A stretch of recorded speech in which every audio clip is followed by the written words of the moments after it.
Hello, family. I'm Jill Morikone, and we just want to welcome you to 3ABN Thursday Night Live. That's right. This is a live program, and we have an exciting program planned for you tonight. And you notice sitting next to me is not Greg. So this is a different program, but I am delighted to have my sister in Christ, Risë Rafferty. You've been in for a couple weeks, you and Pastor James. Yeah, we have enjoyed our time here. We're doing really well. Yeah, James has been working filming for the Sabbath School panel.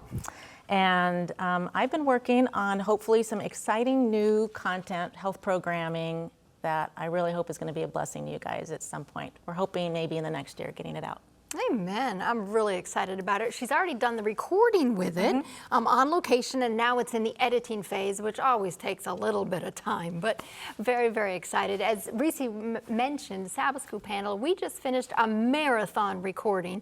We did all 13 lessons of second quarter. Wow. And Elder Mark Finley wrote the quarterly and did an incredible job, so we're looking forward to that. Tonight's topic is a sensitive topic. We want to say this right up front. We're talking about human trafficking. There are our guests tonight, we'll introduce them in just a moment, but they told us tonight that there are right now 50 million people. 50 million people who are trafficked globally right now. We're going to talk about what that looks like, how you can become involved in helping to rescue and set free and help through the help of the Lord Jesus to redeem and bring healing to those. And what I just want to say at the outset, it is a sensitive topic. If you have young children in the home, maybe occupy them with something else during this time. But this is a needed topic, and I think it's close to the heart of God. Yeah, absolutely. You and I had this kind of idea that it was more like 30 million, and probably because we looked at an older statistic, and I read that it is the fastest growing illegal industry business. So that's probably why we were so off, that potentially just within the past 5 years, it's grown so exponentially, which is really horrific. It is. Do you have a Bible verse for us? And then we'll introduce our family. I do. I thought of Revelation 18. And in Revelation 18, in the context of this verse that I was thinking of, is the fall of Babylon. And that Babylon term is kind of code word for Satan's occupation and his coup of this earth, and the government and the ideologies and the corruption and corrupt religion, all of that combined. But the Bible promises that it's going to fall. And in the context of that falling, it says that the merchants of the earth will weep and mourn for her because she's falling, for no one buys her merchandise anymore.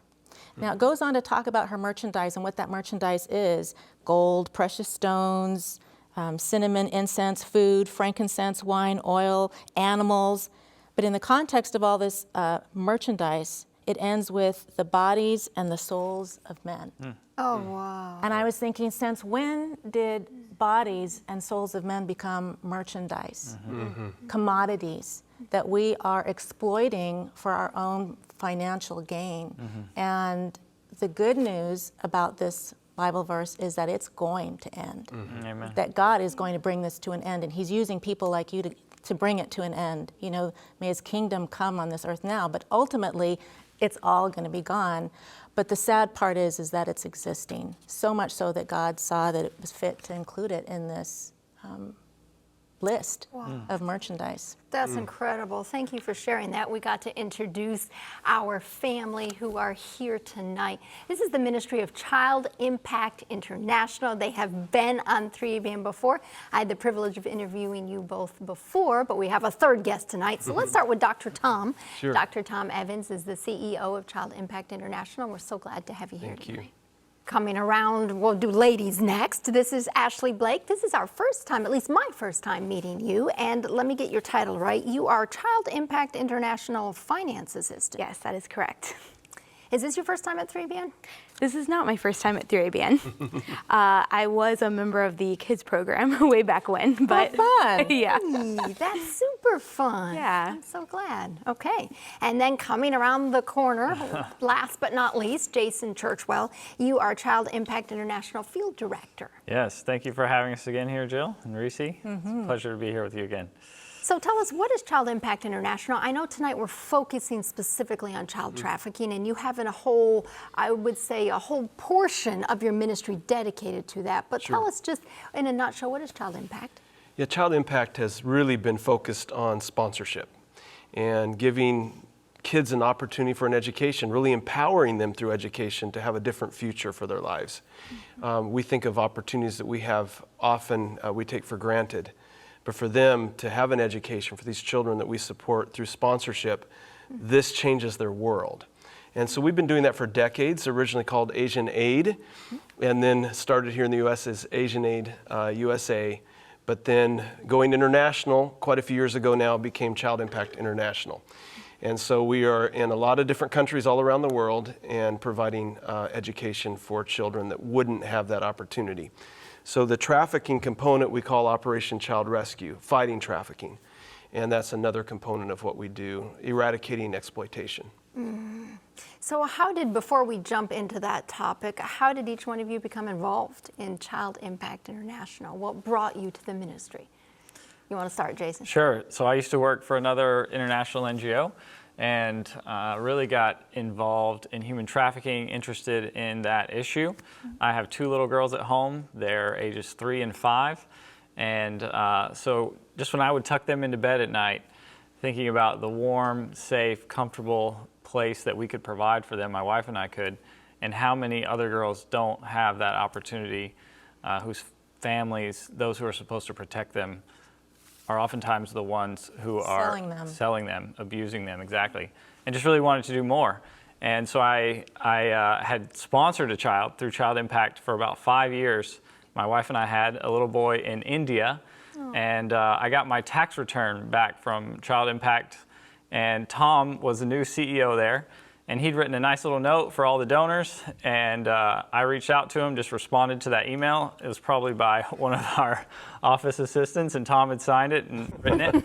And I just said, hey, if you ever need any volunteers, I'd love to get my family involved. And Tom friended me on Facebook that night, found we had some mutual friends, and I think you called them all. I think I called the Middle East. Yeah, and said, hey, we have some mutual friends, and they tell me I should hire you. So how about you don't volunteer for us, you come work for us full time. So that's how I got involved at Child Impact, and coming up on a year in April. Oh, so praise the Lord. Yeah, the Lord opened a lot of doors for us. We've been praying about a way to get more involved. And so there were so many clear answers to prayer that my wife and I decided we'd walk through them in faith, and it's been a blessing ever since. So I'm really privileged to be here. Amen. Dr. Tom. And I've been involved in child sponsorship since, very young, early in life. I just saw the difference that it could make for kids and actually became a promoter of it. And ended up being the board chair for another organization that works with kids overseas, and enjoyed that. And then our family actually got involved in adoption ourselves. And Child Impact doesn't do adoptions, but we do sponsorship. But we found some boys that are in an orphanage in Eastern Europe, and they became part of our family through summer visits and Christmas visits. And last week, I just traveled to this country and finalized the adoption for the older of the 2 boys. So congratulations. It's been a long journey, but very, very exciting. And I just want to say, with Jason coming on the team and his passion for this area about human trafficking, we've increased the number of projects in this area from 3 when I arrived a year and a half ago. We now have 14 projects. Oh, wow. And we have requests for others. And of course, all that's tied to funding and what we can do, because when we engage with the project, we want to do that long term. The problems don't go away in a year or 2 years. We want to see these kids be able to grow up in a safe environment. And so it's exciting to see the increase in the number of projects, and also the need and opportunity to keep growing this area of what Child Impact does. Amen. Ashley, what about you? Yeah, so I'm currently a student at Southern Adventist University, and I decided to go to Zambia for a year through their student missions program.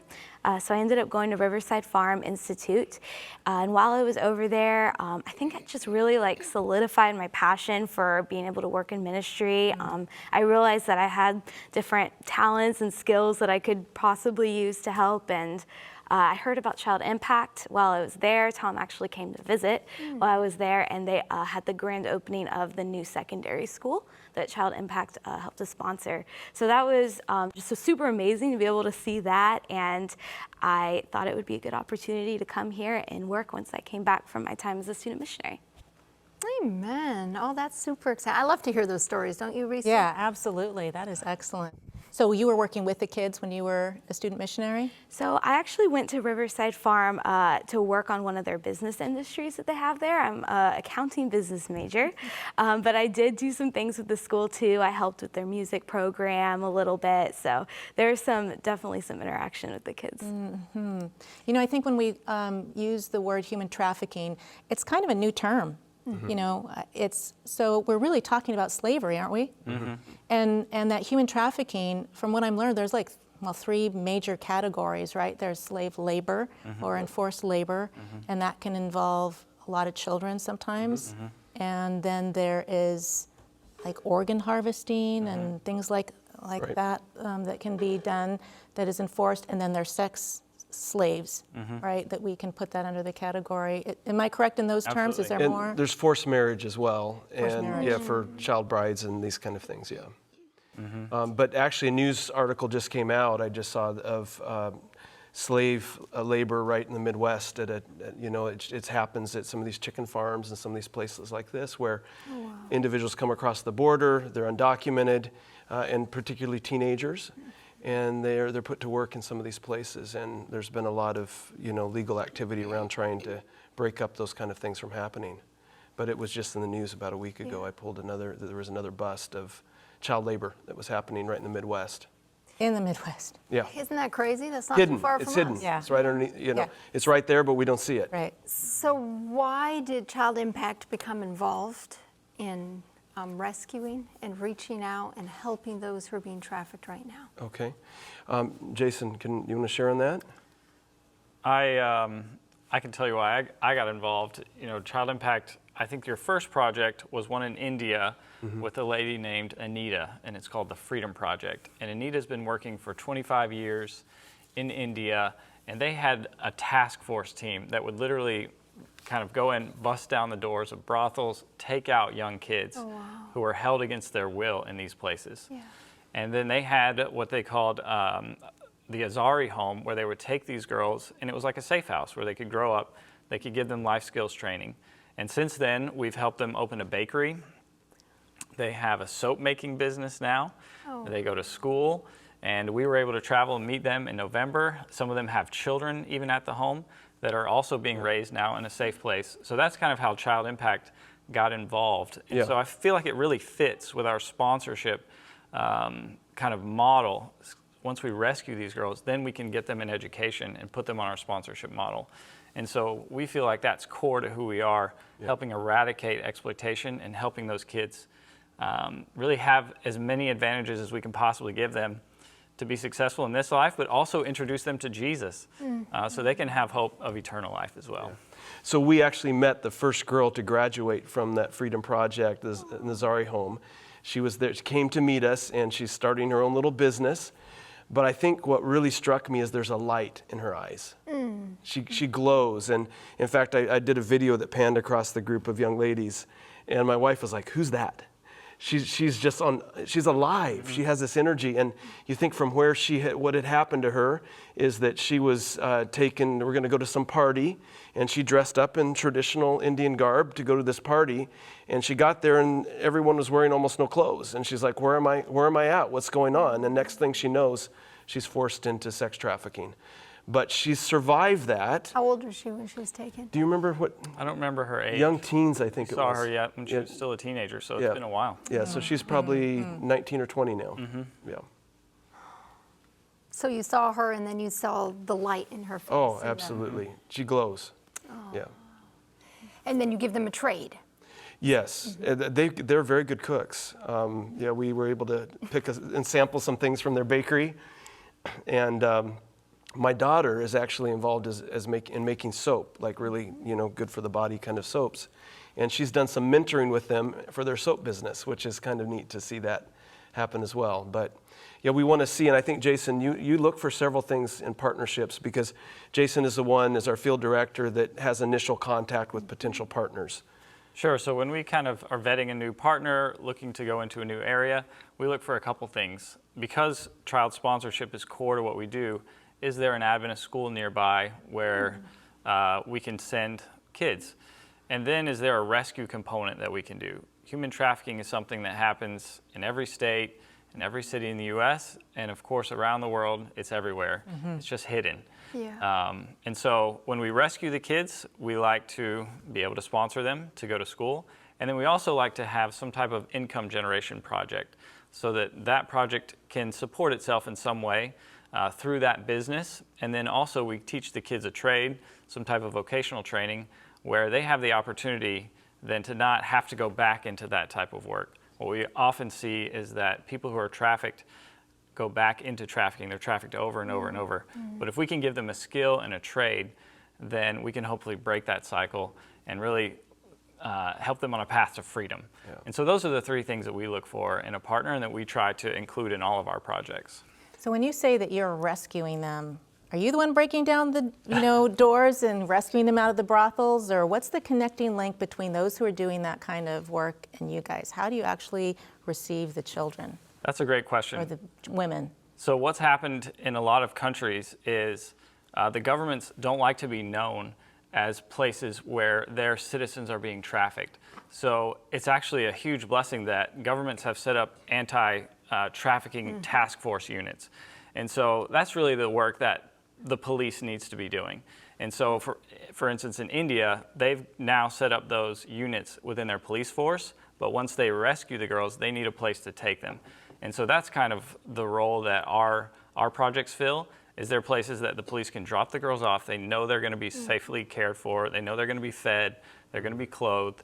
And so that's what we mean by rescue the girls. So have you applied to the government then for that kind of a position? They know, they contact you, hey, here's a home that we can put these kids in? Exactly, yes. And our projects are really the model projects that other ones are now coming to get training. And then this home specifically in India, the government has asked them to come do trainings at different government institutions for other projects who want to have safe homes. And so those are the best partners for us, who are operating in really like a model setting for the rest of the country. So what we want to do tonight, I want to give the contact information here for 3ABN, because this is a live program. We're going to hear stories. They have 14 projects now. We're going to hear stories from those projects and what's going on all over the world. They have projects in many different countries. Going to showcase. We have video for you and pictures, and you can see how you can become involved. Hear the stories, hear how God rescues these girls and boys and brings them out of these places, and how he's working to restore them, and how you can become involved, how you can sponsor the kids, how you can help them on a life to wholeness and healing. So if you have questions for us, we're going to give Child Impact's information all throughout the program. But if you have a question specifically tonight for one of the team here from Child Impact International, you can email us at live@3abn.tv. That's live, L-I-V-E, @3abn.tv, or you can text us, pick up your cell phone, and text us at 618-228-3975. That's 618-228-3975. So if you are in need of prayer or have questions for the team here tonight about what we're discussing with the sensitive topic of trafficking and getting out of that and getting freedom, feel free to call, text us, or email us those questions or those requests, and we'll be taking them here tonight. As we talk about, I know we have several projects to talk about, but we talked about the school in India. What about the jungle school in Philippines? Talk to us about that. Sure. They're very remote, these jungle schools, and in fact, I'll be going to visit in just about a week or so. I'll be heading over to for the first time. But our videographer lives in the Philippines. Some know Pastor Jasper, does phenomenal work. But he raised the funds to build a jungle school in a very remote area, all through social media. And so the school was built, and then he became part of our team, and he was discovering that the kids would come to school and they would be fainting as they were in class because they were hungry. They hadn't had any food to eat. And so we said, we can cover that. And so we sent some funds over for food, and we didn't realize, later he told me we spread that food out over 4 jungle schools. So about 200 kids have been helped, and we also give medical care once a quarter for those children. But the issue that they're having there in that area is basically child brides. The Philippines is one of the countries that has the most issues with girls being married at a very young age. And so what that does is it takes them right out of an education opportunity.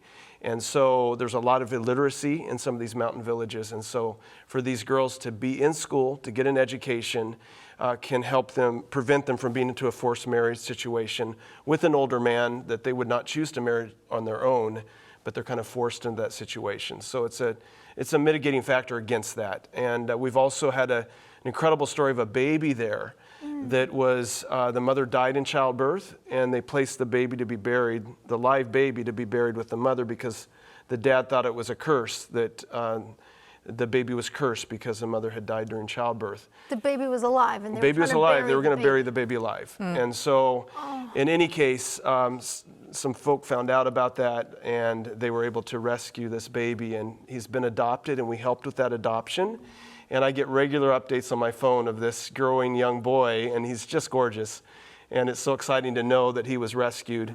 So we kind of work with both of those areas with those jungle schools. What are the dynamics for why families would force their daughters into marriage so young? What's the culture to even allow that or to support that? In some countries we work, the family can't support all of the children that they have in the home. And the daughters are kind of seen as a commodity because they get a dowry payment for the girls. And so for them to give up a young girl when they don't have enough money to pay for food for all of their kids, they know when they give this girl up at a young age to be married, they're going to get quite a bit of money. It could be land, it could be animals. There's a number of different things that people will give as a dowry for a young girl to be married. And so it's really an economic thing for the families in many instances. Which is why when they are rescued from certain situations, they often can't take them back to their own homes and to their parents because they'll just be sold again. Right. Exactly. Exactly right. Yeah, that's really sad. Yeah. Yep. That's tragic. Yeah, we have one project, we can't even say what the location is. Okay. It's in the 1040 window. I was thinking of that. Yeah. Yes. And this is one that Jason has been really working hard behind the scenes on because it's even difficult to get funds into this country. Yeah. Our youngest girl that's been rescued there, I think, is 6 years old. 6, isn't that yeah. right? 6 years old. Was she forced into marriage? She at was 6? basically her family wanted to sell her. Yeah. So you remember the exact context of that She one? was, her mom had passed away, her dad had remarried, and the new wife did not care for this little girl, so she was being abused at home, and she was being forced to go out, and she would sell chewing gum on the street every day from morning till night. And so she was just seen as a way to bring in $1 a day or so for the family. And so she was out on the street every day, morning to night, a little 6-year-old girl in the middle of a large city. And so we have some workers on the ground there who look for cases like this of girls who are being offered up for sale or who are vulnerable to being sold. And so you can imagine men are coming by, they're trying to get these girls to go with them. They're just children, you know. My daughter's about to be 6. And they see this little girl there selling chewing gum, and so they go up and they just start asking, hey, what's happening here? What's going on? And, you know, these children just burst into tears telling their stories, and they're all heartbreaking. And so they send us kind of a profile of these kids, and they say, hey, you know, what do you think? Would this fit with your program? And of course, we're like, yes, please, like, find out what you can do. So then they'll go talk to the family, and they'll make an arrangement, and then we're able to take those girls into a safe home, provide, you know, 3 meals a day for them, a safe place for them to grow up, an education for them.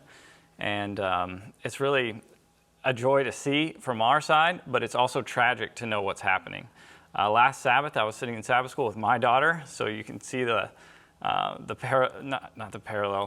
dichotomy, I guess.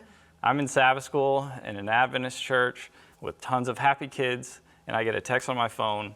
We just got this girl, she's 7, and she was being forced to shine shoes every day from morning to night. A similar situation, went to live with another family member after a parent had passed away. Didn't care for her, just was sending her out to work every day. And they said, we got her this morning. Wow. And so it was just, I just started showing everybody in the Sabbath school class a picture rescued. of this little girl. Like, hey, we just got this girl. Yeah. I love that you are providing all this, education and training for them so that they have a different identity of their value and what they're capable of. They're no longer a sex object or just, a worker like that. I'm also curious, though, because, when you come out of that kind of trauma, those kind of horrific memories and experiences, I do think it's good to, put them in a good direction and to show them what they're capable of and that type of thing. But obviously, there's a lot of emotional healing that needs to take place. How do you guys address that? Mm-hmm. Yeah, that's a great question and an observation really of the trauma that they're in and how they're impacted. And I think one of the questions that human beings struggle with is, am I worthy to be loved? Of course. And when somebody has been abused and has experienced, the wrong side of that, it's very difficult to navigate that.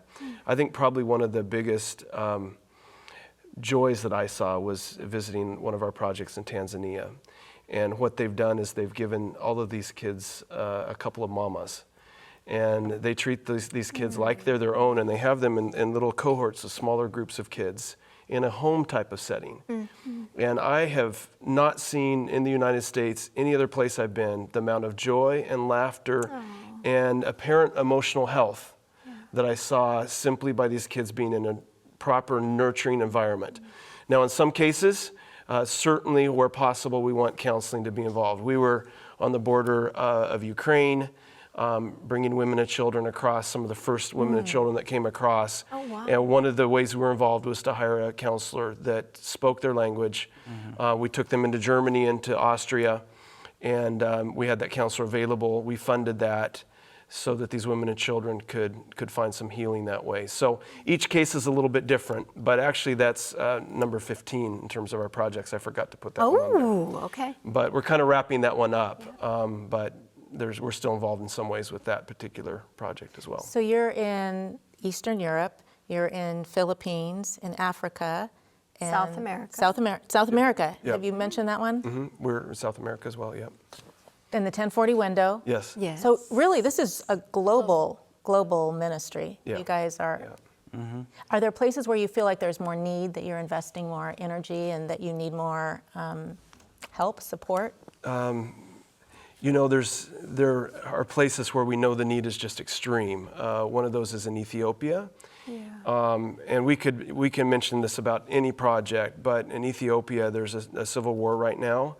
And in fact, we basically, with families, it's not wise for us to go in there for our own safety. Okay. And so our photographer singly said, I'll go in there, and he's visited this project. But children, because they're hungry, are signing up to go to war because they know they'll be able to eat. And so you have child soldiers. And it's just so tragic. What and age? 12 years old. That's about the age where they'll start going to fight because they're hungry. But we have a project there that's focused on children who are orphaned and also disabled. And the individual that runs this project himself became orphaned and himself has a disability. And so he decided that when he got his degree and when he had the education that he was after, that he would start this orphanage and school. It has about 600 kids. Wow. And I was just sharing with someone today, I think he's taken more children than he really can handle, but he just has such a big heart. So the needs there are just enormous. It's hard to even know where to start with some of these. Yeah, and I think that's so important. Sorry. No, you're good. I think that's so important that we're there right when those events are taking place, because what I've learned is that that's when those who are trafficking these children, they know that's a prime moment. You're having all these orphans, all these children, there's a lot of chaos, so they swoop them up, right? So we need to be there to counter that, which is what you guys are doing. That's phenomenal. And actually in Ethiopia, where our partner there says that these kids can be, perhaps some kids end up being blinded and put to beg in the city there in Addis Ababa. So Talk to us about that a moment. Blinded and put to beg. That means they purposely put out their eyes. yeah.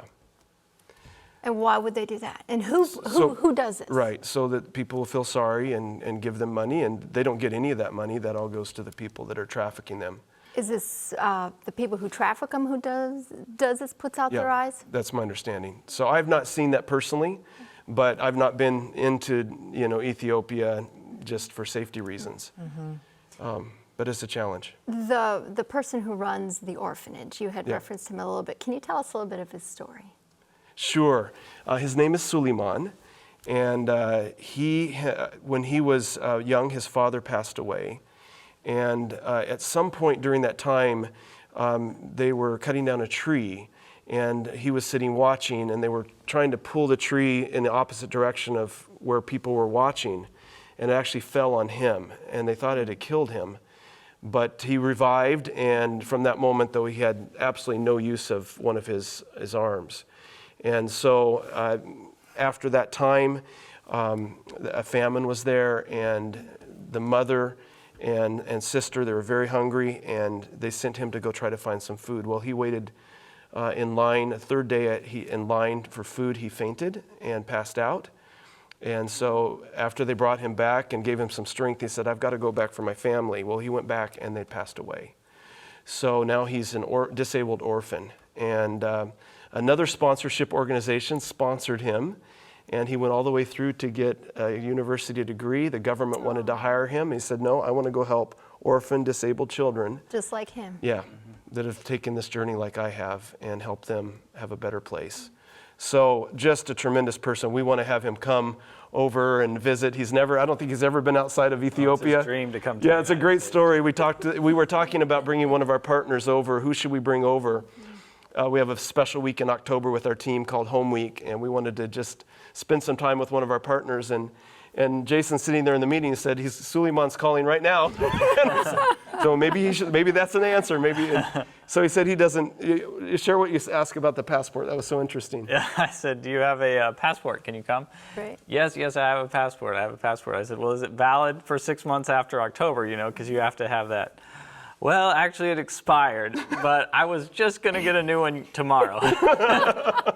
So I said, well, make sure you get that. He said, I will. I'm going tomorrow to get a new passport.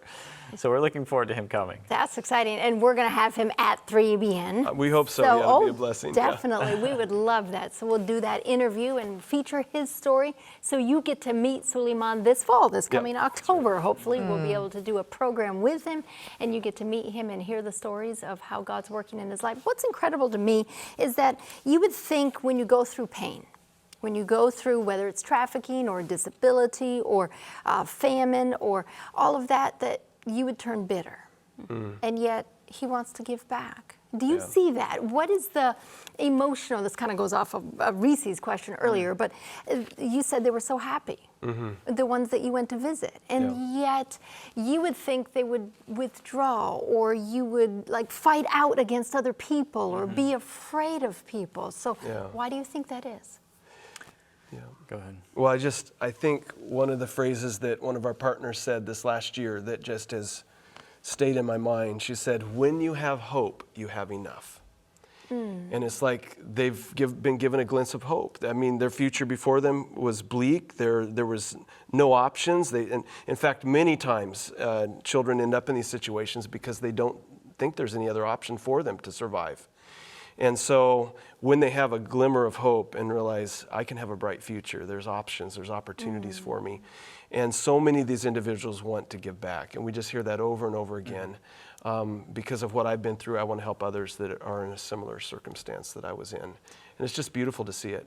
Yeah, that idea, like you said, there's no hope, for I have no other option for me. And I think that, not only are they physically, sexually enslaved, but emotionally and mentally, right? They've been held back. And I think that what I've read is that their owner has developed in them dependency on them, right? So they are in every way and for you to give them that kind of independence and to feel like, no, I can heal not just you know, I'm away from that situation, but now I have the opportunity to heal emotionally and be free emotionally and mentally, and I don't have to be dependent on that ugly person that I was scared to death of.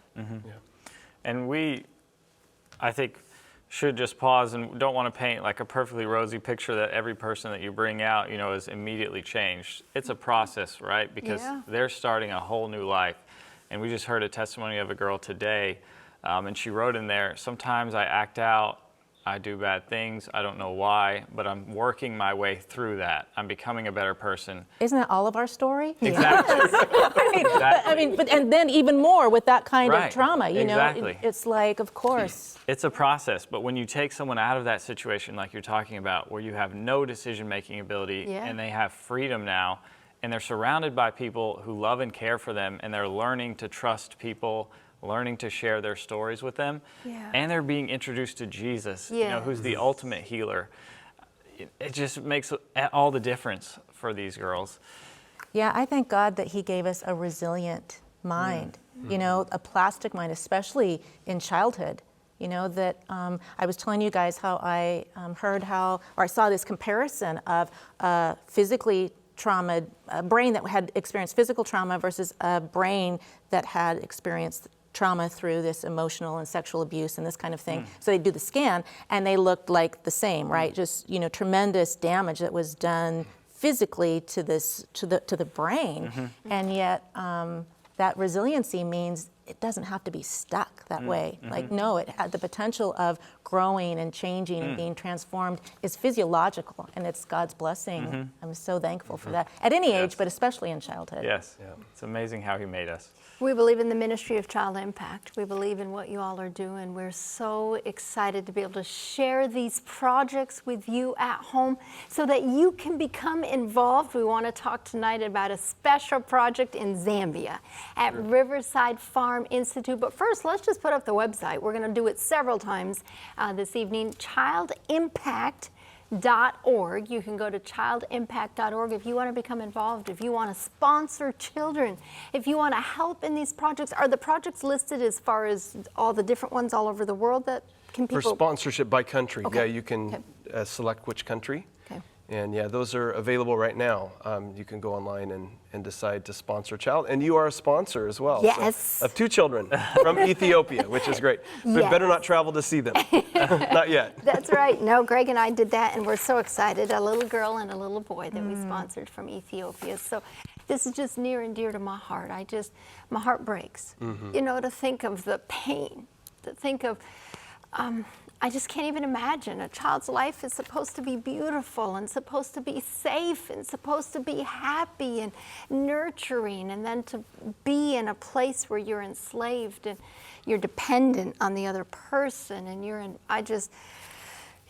Jesus needs to come. But I'm so grateful there's organizations like you all, you know, that reach out. And I'm grateful that 3B can partner with you and can help win this project. And you at home, as our viewers, you can step forward and say, yes, I'm going to stand with Child Impact, and I'm going to help them help rescue these girls and boys. So let's talk about Zambia and this exciting project. Do we want to show the video maybe just as an introduction? I like that. Let's do that. So let's, hopefully the crew has the video all set. I know this is a live program.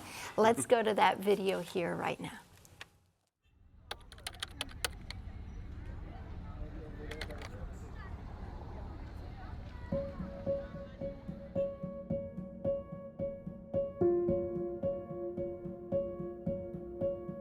I used to go at school in the morning, then knock off at 12, then go for prep, that's 2 p.m. to 4 p.m.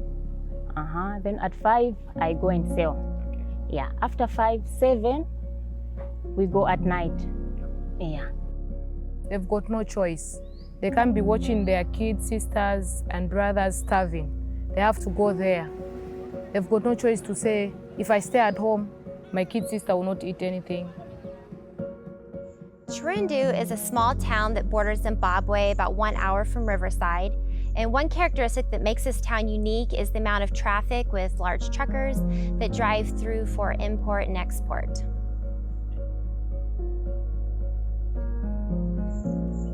As we began to explore this area, we recognized a very vulnerable population in these communities. The vulnerable group that we discovered was teenage girls. Often the responsibility and the burden to take care of their elderly grandparents or their younger siblings rests upon these ladies at a very young age. Because basic needs are barely met, education is not a priority, and these girls have some very difficult decisions to make. I'm not feeling so good to watch my young siblings not to eat because of not having enough money. You know, so I'm like, can I be a sacrifice? Something like that.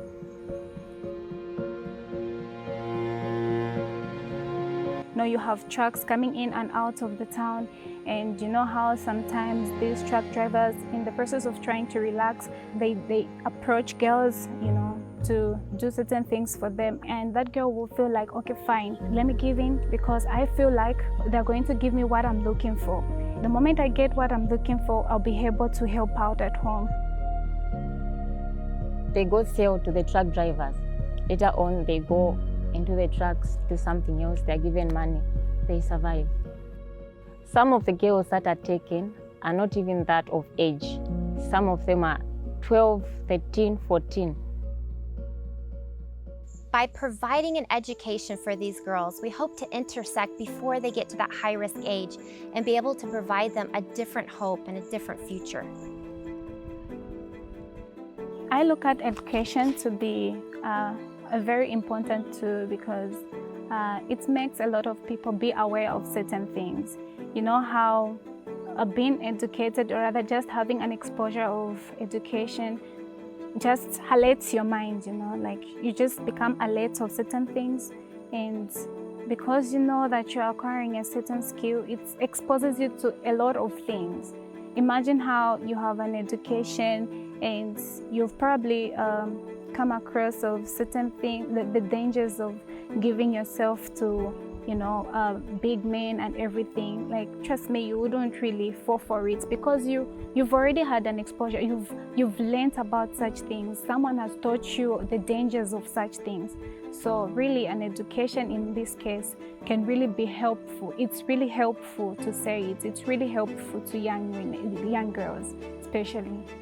Education is important because, look at me, it has helped me to become strong. Through that, I learned because I put food on my table. Yeah, I paid fees through the bottles that I used to sell, the water. Yeah, so if any of these girls would do that because they've been given an opportunity, what I would say to them is that they can just use it wisely because it only comes once. So imagine how a girl child gets an education, you know, they go back to their community and be an example to other children out there, be an example to their young ones. They become leaders, you know, they try by all means, you know, to make those young ones not to go back to the truck driver situation. Our dreams for these girls is to be able to see their goals and dreams being fulfilled. Whether it's to be a faithful mother taking care of their own children someday or to become a doctor, we want to give them that opportunity.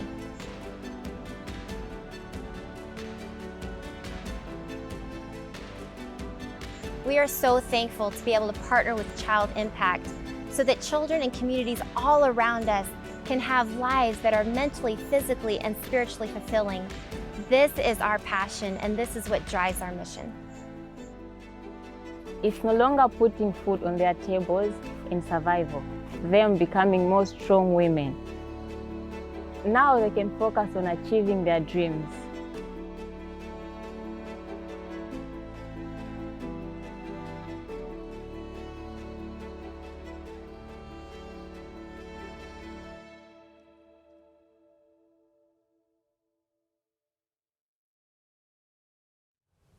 Amen. That's incredible stories. You know what hit me the most was that they're doing it for their younger siblings. Yeah. They're saying, I'm going to prostitute myself. I'm going to hurt my own self. Sacrifice myself. Sacrifice myself for my brothers and sisters. That's Yeah, heartbreaking. that's one of the most powerful statements. Can I be a sacrifice? Yeah. Yeah. So that was Riverside. And that was in which country again? Zambia. Zambia. Okay. And you were going to tell us a little bit about what they're doing there. Yeah, so you saw the girls in these work clothes. They were out gardening, and so they're working in the soil. And I think, Ashley, some of these girls would get involved probably with the soap making, and there's other trades. There's a lot of different trades that Riverside offers for these girls to learn. But we began, because we already have a school there where we sponsor kids, and we helped build a secondary school, but these kids hadn't graduated and filled that school up yet. And so when we learned about these girls on the border there at Chirindu, we offered to sponsor 25 of them through Operation Child Rescue, really, which is our project that fights human trafficking, that we would sponsor 25 of these girls to go to school. And the immediate request came, could you sponsor 35? Oh, wow. And so, and then from there, we rented a dormitory, and it's like, well, could we build a dormitory on campus? So we've actually, God has blessed, and we've been able to raise the funds to build a dormitory for 100 girls. Oh, 100 girls. Yeah, so that was a miracle with the raising of the funds for that, yes, wasn't it was such a blessing. And it was somebody How who did that watched come the about? 3ABN program. See, that's what I was trying to get to. Yeah, they said, we've got to do it, we've got to do it. So they watched about Child Impact on 3ABN and said, yes, I want to sponsor I this want project. to be involved with this particular project. So super excited about that. The challenge that we're trying to address now, and what we'd like to bring tonight, is that we want to fill that dorm now with 100 girls that are all at-risk girls. And so our sponsorship program covers some of that cost, but not all of it. And so these girls can be sponsored. That's $45 a month for sponsorship. But the actual cost for everything that's involved with a rescue project like this is $135 per girl. Oh, wow. So when there's 100 girls in a school year, we're about $100,000 subsidy coming from Operation Child Rescue. So maybe somebody wants to cover that whole amount for a whole year, but That would be every little bit incredible. will help. Every little bit will help. So when you're talking about you're taking at-risk girls, you're talking about then prevention. Some prevention, but Jason has some stories that will just are incredible that we just got Right. of some of those 35 girls that are currently in the program. And that was kind of our understanding too, is that these girls were really one step away. Maybe they had a sister who was already selling at the truck stop. She was getting pulled into that lifestyle. But we heard some stories just this week, tragic stories, true stories. And I'll share one. When they would go around, the team at Riverside, they would interview people in the local community trying to find who kind of fit the profile of the type of girl we were looking to rescue. And they would find them, like I said, kind of one step removed. But this girl, they found out just recently, is kind of telling her whole story. She had an aunt who kind of begged her father to take her to come live with her. Okay. And I think something happened to the mom. We didn't hear all the story there, but the father finally said, okay, you can go live with your aunt. And the aunt started trafficking her. And so she would force her to go sell at a truck stop, probably the same truck stop there. And she would have to sell vegetables. And then the aunt would also traffic her to the truck drivers for different type of sex acts there. And so this came out. Now there's a counselor at Riverside, and these girls have started opening up and telling their story. I was trafficked by my aunt. And so this is one of the girls who we've rescued right now. Another one I just heard the story of went to live at an orphanage. A similar situation, an aunt dropped her off at an orphanage, and there she was kind of being, I think, physically abused. She had a very hard life in the orphanage, and she was complaining to the aunt. So the aunt took her to another orphanage, and the orphanage started trafficking this girl. The orphanage. The orphanage itself. And so one day, these workers from Riverside came to the orphanage and said, hey, we have a donor in the United States, Child Impact, has agreed to sponsor a certain number of girls from this community. And they did interviews. And to get into Riverside, it's a very high-level academic school. You have to pass a test to get in. This girl passed the test, and she was admitted as one of these 35 girls sponsored by Child Impact, and she was rescued from that orphanage where she was being trafficked. Wow, amen. So you think a place that would be safe for kids to go, It's not safe. people use those to their economic advantage, and they use these kids to make money for themselves. And so those are stories that we just heard that the kids wrote themselves just this week. Well, and we found out that one of them was making very unusual Christmas gift requests. Wanted things for babies like diapers and these kind of things, and when she was, yeah, she had a child that she would take care of when she went back on school break. Wow. And this was not known until these unusual requests started coming for gifts. Again, these are teenagers.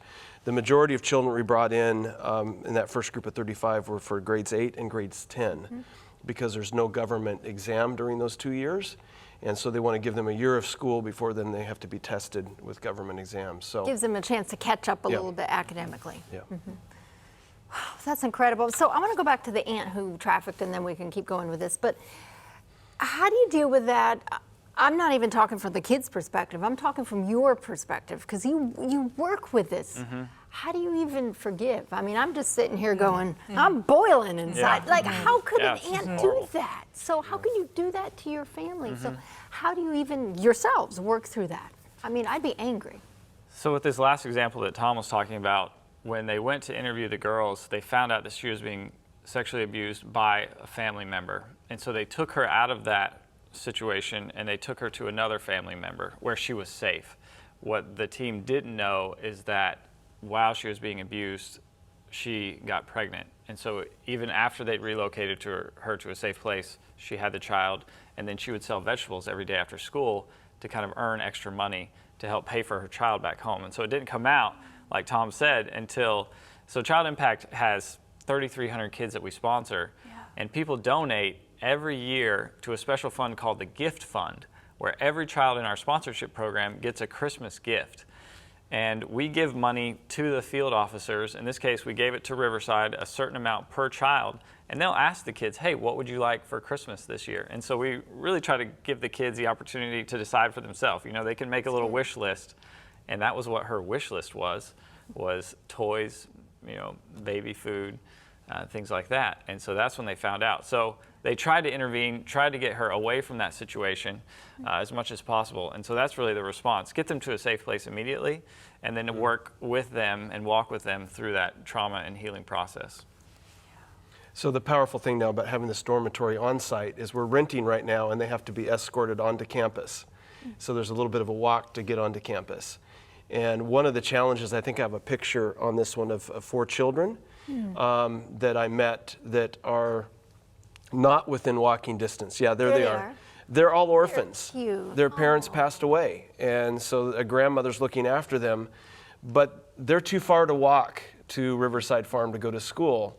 We're taking on 100 new students for sponsorship at Riverside.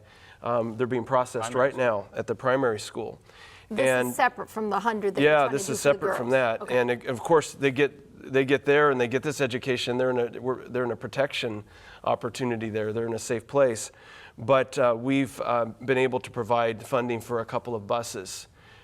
Child Impact buses in Zambia. Yay.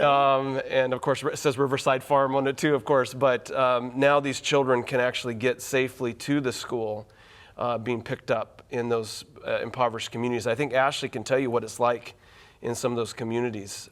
You've been there. Yeah. I mean, I'll be totally honest, like, I had no idea what poverty looked like. You know, I've grown up in the United States my whole life. I've never really lived in any sort of situation like that. And then I was in Zambia for 10 months. So, you know, it's a pretty long time. Definitely people are overseas longer than that. And, but just like being exposed to like the people living in those villages, the grass roofs, every single one of them grows maize for a living. And then every single one of them will go and sell the exact same vegetables at the market because they all buy from the same farmer. So they'll all buy tomatoes, they'll all buy the green beans, they'll all buy charcoal. And then you go to the market and it's all the same thing. Everyone's selling the exact same thing to make a living. So like what me and my like fellow student missionaries would always try to do is just like pick a vegetable from like each person so they would all get like a fair chance, you know, even though it would probably be easier to just get it all at once. So we go to each one. But I just have to say the whole experience was just, it changed like my worldview completely. And I think one of the most impactful things is probably thinking about how like all the verses in the Bible that talk about how God has, you know, chosen us to be his children. Yeah. And then like applying that to the context of like, he has chosen me a accounting major from the United States in the same way he's chosen the African bushman out here who's like never left his country and just grows maize and that's all he knows. And he loves us all the same and he's chosen us all the same. So it was really cool. That is beautiful. I love that. What a wonderful spiritual lesson to learn from that. That is incredible. So we just have a couple moments left and we're going to go have a break and come back for the second hour.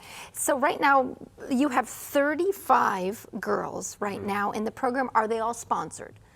There's still some available to sponsor. We actually have right now on our website 18 children from Zambia.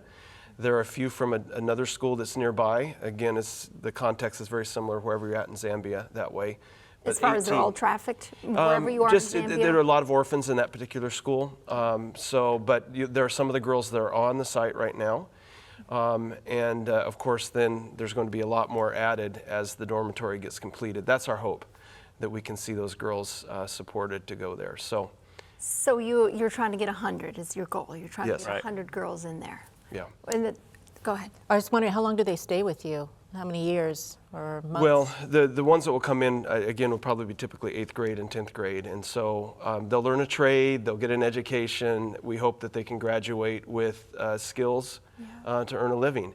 And we've seen this work because we were just in India. And we have work in a slum there where there's a lot of prostitution. I mean, I was standing up on a rooftop and they're saying that house, prostitution there, there's prostitution there, all of this. And yet we had a tailoring program that we were offering in the community. And these ladies who are in prostitution would come in and learn a different skill. And this has been going a couple years ago. And our cameraman went house to house and met these ladies that now are tailoring and with their sewing machines that they were given. And it's transforming this ghetto, this slum area. And I walked by and met a young lady who now is a nurse that has gone through with Child Impact. And so it's just exciting to see that it does work. So we know those girls coming to Riverside will have a different future once they graduate. And do you keep them as long as it takes, or is it more like they're here till they graduate, like their senior years? That kind of we want We'll hold the answer for that. We have 12 seconds. We're going to hold the answer for that, and we'll come back in just a moment, and Dr. Tom can answer that. We want to encourage you, become involved in helping children around the world. We'll be right back in 2 minutes.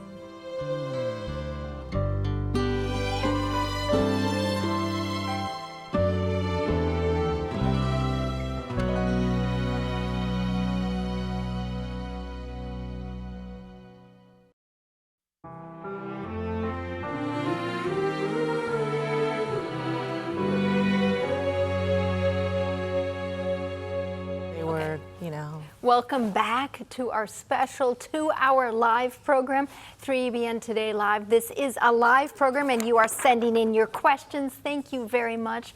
I'm Jill Morikone and I'm here with my sister, Risë Rafferty, and the Child Impact International team. I just want to give a disclaimer here. We did it at the beginning of the first hour. We're going to do it one more time here. We're talking about a sensitive topic tonight. We're talking about the concept of child trafficking and rescuing those children, prevention for that in certain countries, and getting them out of those situations into safe places, safe houses where they can learn a trade, where they can go to school, where they can be educated and have a life, bringing counselors in or learning about who Jesus is and how he can bring healing in their lives. So if you have young children in the home, this might not be a program for them. So we just want to give you that disclaimer. We have some sensitive topics we'll be talking about here this evening. And if you are just joining us, a reminder, we have Jason Churchwell and Dr. Tom Evans and Ashley Blake with us. So delighted that you all are here. We believe in the ministry of Child Impact International, what you are doing. Absolutely. We're talking tonight specifically about, I call it an arm of their ministry, or a certain part of their ministry, which is Operation Child Rescue. And we were talking before the break about this incredible project at Riverside Farm Institute in Zambia. And Risë asked a question, and then we went to break. So I want to ask you a question again. Well, I was just kind of curious, like how long someone would stay with you. How long do you see it takes, maybe that they're safe to launch, or you know, is there like a cutoff point that they have? Sure. I think there becomes an age where you have younger and older children mixing together, where it's best if the older ones move on and start a career, move on with their life. And so certainly we have a project like our one in Tanzania with the Falcos Children Home that we're very involved with, where they clearly state is that we want these kids to be able to stand on their own by the time they leave here. So from the time they come, that's the goal. And that's why sustainability projects, teaching skills and so on is so important. When we were just in India in November, we had a number of recent graduates that came back to meet our team. And they were in all sorts of careers. One of them is doing a lot of, I guess, cooking and some chef work in a hotel, and he wanted to cook for us the whole weekend. And the food, of course, is great, but you have people in accounting careers and medical careers. I think I shared here on 3ABN before, Sean and Jean Boonstra has sponsored a child through Child Impact, and she is now a nurse overseeing a couple of different districts there, and she's very proud of the accomplishment. And and so are we. And it's really nice to be able to go, tell a child, we are so proud of you and how God has blessed in your life. Yes, absolutely. Let's go to a couple of these questions, and just want to give you the contact information for 3ABN.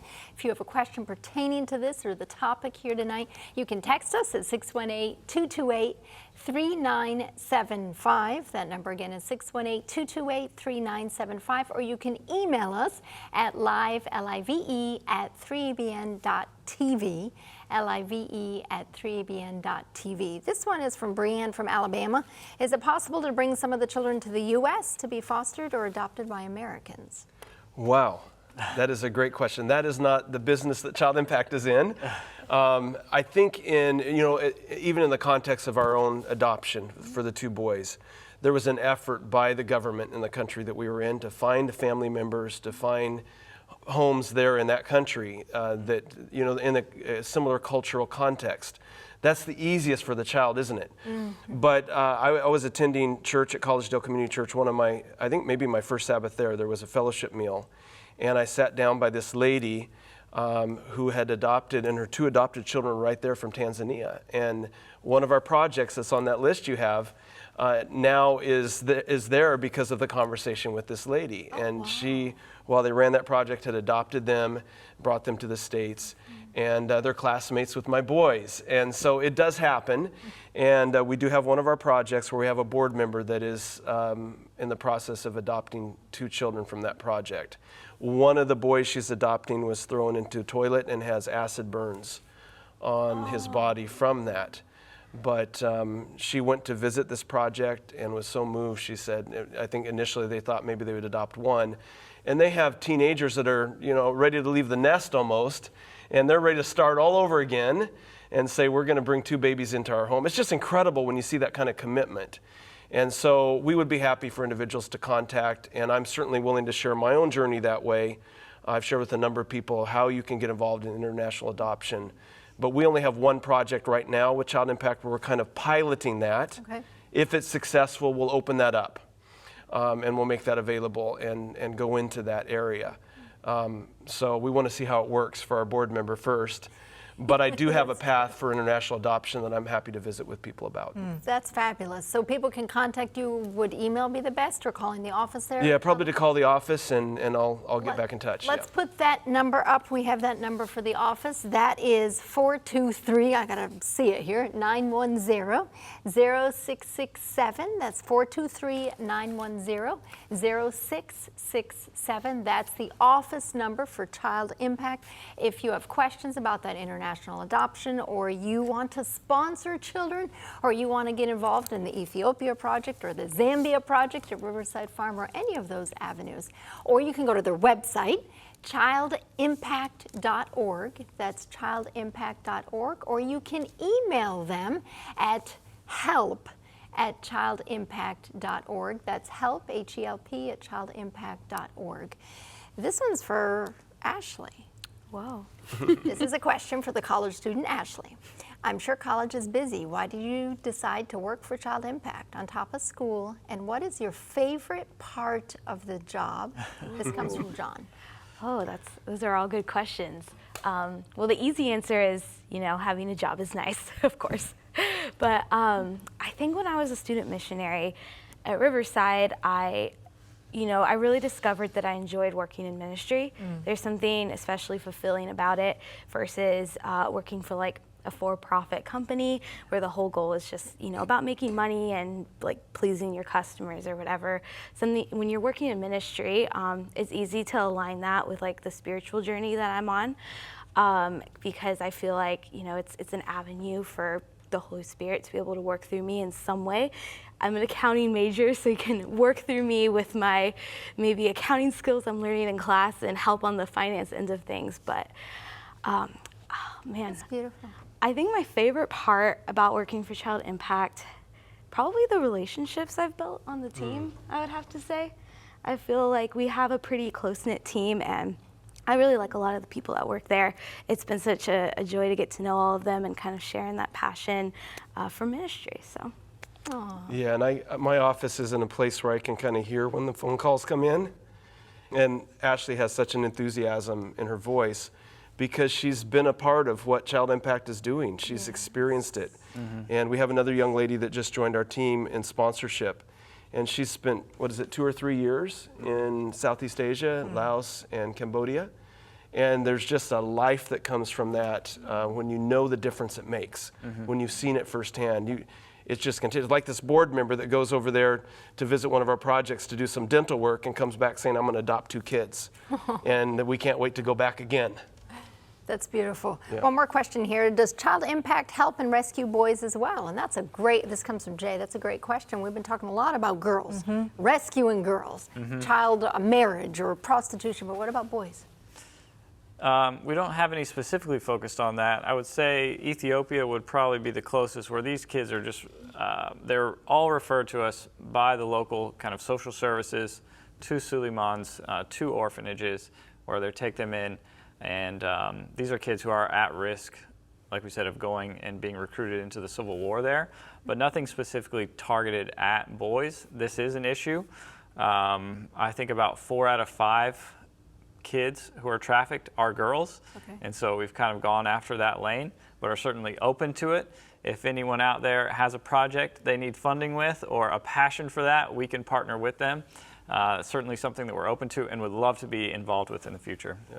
We had somebody come to us with a project and say, this is a great project. And, you know, Jason's response was kind of, how great is it? Are you willing to help support it? And they supported it with, you know, they said, yep, absolutely. I'll put some seed money in to get that going. That's great. I love that. Let's go back to Zambia again. Sure. I think we have some more stories from there and maybe some pictures. Yeah, there's some photos of a young lady that we met, but I think as we went around to the different villages, there's a gathering place is really the water pump, where you go and gather water to take back for your home or for your family.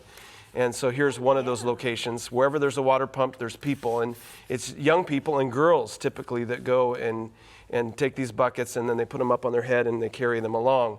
The girl in the pink right there was kind of a leader among these girls. We began to engage with her. She articulated herself very well, and here she is carrying a bucket of water. Well, the team at Riverside, we just went away and we just said, there's something special about that girl. We need to go and see what's going on there. And so they went back out and they found her again. I mean, we had bumpy dirt roads and, you know, all through to get to where she was at. They found her again, and they found out she had been able to finish high school, but she hadn't been able to continue. And that was her dream, was to do something additional with her life, to have a bigger vision for her life. And so they said, how would you like to be part of our tailoring program at Riverside? So literally within 2 weeks of meeting her, she's in the tailoring program right there at Riverside. And we have a picture of one of the first dresses she made. So that's the shot right there. Oh, that's fantastic. So her name is Mercy, and it just shows how, you know, how quickly a life can change, you know, from like, I don't have any hope for a further education to now I have a skill to make beautiful dresses. And they have a uniform shop there at Riverside. And so these kids can actually work and make uniforms that, you know, the girls end up wearing. Do they get their own sewing machine? Like later they can take that as far as a trade, or no, it's just... We have some projects where we do that. Okay. We did that certainly in India. That was part of the strategy with that particular one. I'm not sure what that will look like at Riverside, but we do have a new initiative. Maybe Jason could share with what that is with these girls that are already caught in the trafficking. So we wanted a more like direct rescue project to get into Riverside, girls have to pass a state exam, kind of, I don't know if it's a state exam, but it's a... I think it's a specific exam that Riverside has. Yeah, you have to be at a certain academic level to get into the school. And so a lot of girls that they find, they've been out of school for a while, and so unfortunately they don't pass the test and aren't able to get into class. In fact, I don't even know if I told you guys this, I just got a request this week, a special request, a note written about a girl who came, they found, fit all the criteria for a vulnerable girl who didn't pass the test. She went back home to her village and she studied for the last year, came back and passed the test, passed the exams, and they said, would you make an exception and bring this girl in right number now? 36 now. She's number 36. Wow, that's incredible. So we're getting her toward that. profile right now. Yeah, and so I said, absolutely. She studied hard, she worked hard, let's put her in the program right now. But what we wanted to do is an intervention, a real rescue for girls who are actually being trafficked right now on the streets. They can't pass this test. No. And so what we've done, Craig came by our office, we sat down, kind of had a brainstorming session and said, what can we do for these girls? We want to be involved in the rescue. And so they're going to pilot a 5-month program at Riverside that'll be a mixture of tailoring and mentoring. And so for 5 months, they're going to mentor these girls in all the subjects so that they can pass this test, hopefully at the end of 5 months, but teach them the skill of tailoring. So that after 5 months, if they decide, I don't want to go to school, it's not really for me, I'd rather have my own business, they're old enough, we'll give them the sewing machine, and then they can start a home tailoring business. There's plenty of work that they can do in making dresses and uniforms there in Zambia. The other option will be they could do it another 5 months. If they're getting close, we're going to have 2 sessions a year, and so we hope to have 10 to 12 girls in each session. We're going to pilot that in the next 2 weeks. They're out interviewing for the first batch of girls for that. And so that's a new project. It only costs us about $1,000 per girl for the whole 5 months. A large majority of that is the sewing machine. So we want to be able to provide that sewing machine for them at the end if they don't go into school. Our hope, of course, for them is that those girls will transfer into this new dorm that we're building that'll be done this fall, and they'll be part of those 100 girls. But if they decide not to, we'll give them the sewing machine and help them get set up in that home business. So we're really excited about that new project. It's exciting to me because, you know, when you think about this topic, well, I haven't given it a lot of thought, to be honest, because it's so horrific. You know, how do you bear that kind of reality with you can't do anything about it? It's, you know, on a daily basis. And yet, I've kind of been, just in the past thinking about this interview, ashamed of myself. No, this is happening in America. It's happening all over the world, and every single one of us should be investing in helping, preventing, you know, in some way. And I feel like you guys have really given, at least me, an opportunity to feel like, no, I can do something about this. I can commit to a girl or a monthly donation or something that I feel like I'm not just, you know, turning a blind eye and pretending it's not there, or, you know, because it's emotional, and yet what good does that do anybody, right? So it's like, no, what can I do? And yeah, I just want to thank you guys for giving us all the opportunity. And you mentioned America, and we do have a small project here. Do you? Yeah, and really, I think one of the dynamics that this project has brought out is in South Chicago, is usually a father that's in jail and a mother that's in prostitution. Yeah. And so that's the kind of dynamic where kids are just totally neglected, and another relative may step in but not have the resources to be able to help. It's very expensive here in America. It's cost a lot more. You know, there's probably helping one child here as you can help 10 in another country. But nevertheless, we need to do both. It's both and. It's not either or, right? Yep.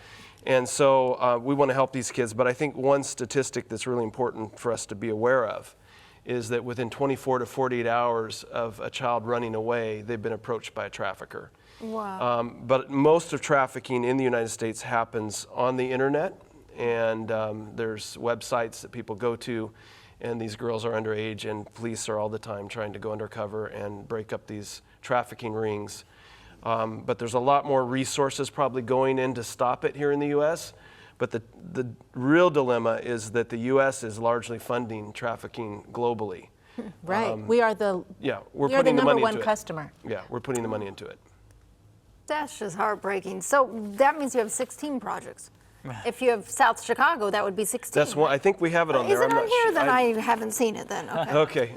So then I didn't see it Well, yet. I don't know. Maybe I missed it. Okay, so South Chicago, are you trying to do a safe house, or are you trying to, what's the plan? We're working with a local church that's in South Chicago, and that church is very much in touch with government individuals and wanting to, actually they've had a goal to provide free Adventist education for children in South Chicago, which has, I think Chicago is at 16,000 girls a year. Is that the number that we'd heard? Like that. 16,000 girls a year that go missing in Chicago.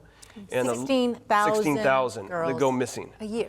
And that's, in Chicago, but South Chicago is kind of the hotbed of that. And so, And that's one city. yeah.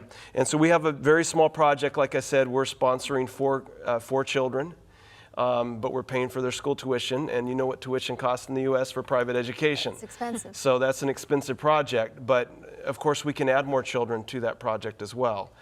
But it's a partnership with a local church. Where do they live then? So if you're providing education for these 4 Yeah, they try to. students, where do they live? They're trying to support with a relative that may not be able, that can provide a safe place, but may not be able to provide what the child fully needs. Got it. So it's kind of resourcing. It's supplementary, Yeah, in other yeah. words. Okay. Yeah. A grandparent or something like that, typically. Yeah. Well, let's talk about South America. I don't think we've talked about any projects in South America yet. Jason chased this one down. So This is Colombia? Yeah, so we don't have any projects in South America right now.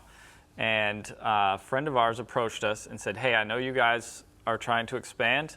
I know the guy for you to work with in South America. This is a very mission-minded businessman down in Colombia. And he had a passion for reaching out to a local indigenous community in the jungle. And there's very little to no government involvement because these are indigenous people out in the jungle. And so what he was sharing with us is that about 90% of the girls from this community grow up to become prostitutes. Wow. Now, I always kind of give this caveat. We don't believe there's such a thing as a child prostitute. If a child is under 18 and involved in some type of sexual activity for money, they're a victim of human trafficking. That's right. And so these girls, they've already rescued 3. They're 13, 14, 15 years old. I think 2 of them already have kids at this age.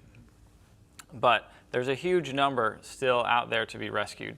And so we were approached and said, hey, we'd like to start this jungle rescue project, essentially, where we can go in and rent a safe house, where we can put Bible workers, social workers that can go out in the community and find these girls right now who are being abused either by family members or other people in the tribe, bring them to the safe house, and then they're going to transport them. It's like 4 hours by plane or boat is the only way to get out of this area to this Adventist campus where there's a school, they have different vocational trainings, they have bakeries, they have restaurants. Oh, wow. So they're going to learn all kinds of trades. They're going to be able to have an education. And then the dream then is to build a dorm on campus where we can house up to 50 of these girls. Oh. So right now they can take about 10 to 12 with their current facilities. And then we need to build another dorm similar to what we've done at Riverside where we can have 50. And then kind of stage 3, our ultimate dream would be to build our own community center in that community where we could house Bible workers and social workers and counselors, and they could be working to kind of stop the problem at its core by working in the community. So this team has done a tremendous job of building rapport with the local tribal leaders and the community there, where they've said, hey, we are totally open to you coming to help us with this issue. We want you to be here. Oh, excellent. And so that's what we're doing, and that'll be our big focus on July 30 this year. It's the World Day Against Human Trafficking, and so we're going to be doing a big campaign about that project. I'm going to be going down in April with Jasper to do a film on it, and so I can't wait to see it myself. But they've identified the safe house, and we're going to take possession of that in just a couple weeks. Ooh. And then the rescues will start after that. So we're really excited to see how God continues to develop that program in South America. You all are visionary. That's just incredible. Yeah, you know, to think, oh, we could do this, and now we'll do the safe house, and now we're going to transport them here where they could have education and learn these trades. And praise the Lord. And for God connecting you with the people in order to make that happen. Do you ever have people who come out, I'm thinking of the girls, maybe they come to a safe house and then the relative or the person who is trafficking them tries to like pull them back in? I mean, do you ever have situations like that with any of these? What I am aware of is that parents are in tears thinking that that their kids, if there is a parent involved, that they have a chance to do something else. Because as Jason was saying, they may not be able to feed all the kids that they've had. And so to know that one child is in a safe place, that they're going to be taken care of, is a big relief. Okay. And one of the parents said that our children used to only worry about food and survival. Now they can chase their dreams. And so it's very welcome by them. Of course, if there's some real direct trafficking involved, there are dangers involved with that. But at this point, I think pretty much we feel like God's protected us from those kind of situations to this point. We do have security that's hired at different true. of our projects, and so we don't want to take those risks. You know, You'd be proactive. Yeah, we've been entrusted with these kids, and so our teams have done a fantastic job of working on the ground to protect them. Yeah. So, Yeah, there's fences and security tower at one of our locations, yeah. Sure, there's another question here. How do you introduce Jesus to these kids that go through trafficking? Do they have a hard time understanding a person that will love them with a godly love? The visual that came to my mind is Jerry from Falcos there in Tanzania. And we were recording a video, and he says, we want them to know that we love them, because we really do. And the tears just started flowing, and you see that kind of heart of this man who is a missionary that loves God with his whole heart. And I was able to baptize 9 individuals while we were there, including a security guard. And, you know, it was just, they'd introduced Jesus, but they saw a picture of Jesus through the people that are there providing them with a safe place. And so I was able to see that firsthand. I think, Ashley, you said that this is something you've observed in terms of the kind of the evangelism side of people finding Jesus. Yeah, it's super interesting. We would go on these mission trips when I was there out into the bush, so like off of Riverside Farm property, basically into the middle of nowhere. And we would always show this movie about the life of Jesus. I couldn't tell you what the name of the movie is. It was probably made back in like 50s or 60s or something. But Was it black and white? no, so probably later than that. Head color, okay. But anyways, so they would do a really good job of like translating the language of whatever local tribe we were at over the dialogue of the movie. And so the people would always be like, whoa, like it would probably be the first time that like many of them had maybe seen a movie like actually in their language or anything like that. Because you know, there's like 70 different tribes in Zambia. So it's like really crazy to like find a movie in their specific language, you know? So they would be so amazed at that. And then you would get to the part where Jesus is like multiplying the fish in the water. And a lot of these people live in fishing villages on lakes, and that's their reality. Like they go out fishing every day, and then they see that miracle on the TV screen, and that just is like, whoa, like that could be real. That actually hits home to them in a different way than it probably hits home to you or me, so. Aww. Like God can do that? Yeah, exactly. I would think also that how God's revealed himself in his word as the liberator. He is the great emancipator. He's the one who set the captives free, and he describes himself like that again and again and again. He's the one that set the Israelites free. The 10 Commandments, the first, you know, when you think about the first commandment, people often don't realize that it entails God identifying who he is, and that he is the one who took them out of the land of Egypt and out of the house of bondage. Right. And for them to identify that is God.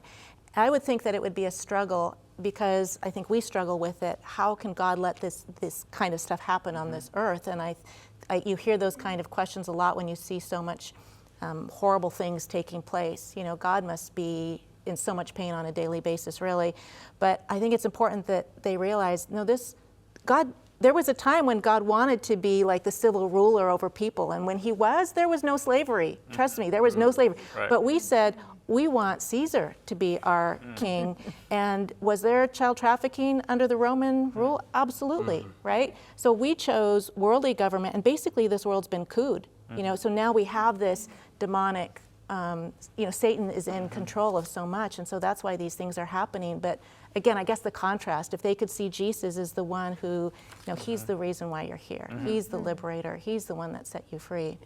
I love what you said, Dr. Tom, about the example. Because I mean, you can teach, okay, this is what the Bible says, and okay, that's exciting. But when you see it lived out, like you said there at Falco's, when you see that with either the people who are working or the staff members there at the safe house or whatever, that's incredible. When you see Jesus in flesh, or Jesus living through someone, that's incredible. Yeah.